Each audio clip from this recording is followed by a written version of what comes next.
বিরাট এক শক্তিশালী বাহিনীর মোকাবেলায় মাত্র কয়েকজন প্রায় অস্ত্রহীন মুজাহিদের যুদ্ধ ও জীবন দেয়া নেয়ার খেলা জমে উঠল, যে খেলা লোমহর্ষক ও আশ্চর্যজনক। ট্যাঙ্ক ও সাজোয়া যান থেকে নেমে রুশ সেনারা পাহাড় ঘিরে ফেলল। মুজাহিদদের আক্রমণের ভয়ে ওরা পাহাড়ের ডাল বেয়ে উপর দিকে উঠতে লাগলো, ছোট ছোট গ্রুপে বিভক্ত হয়ে।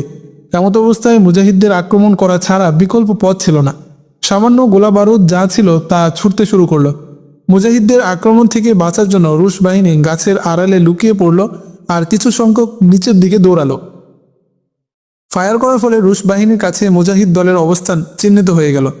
এখন সকল রুশ সেনা অত্যন্ত সুবিন্যস্তভাবে পাহাড়ে চড়তে লাগলো।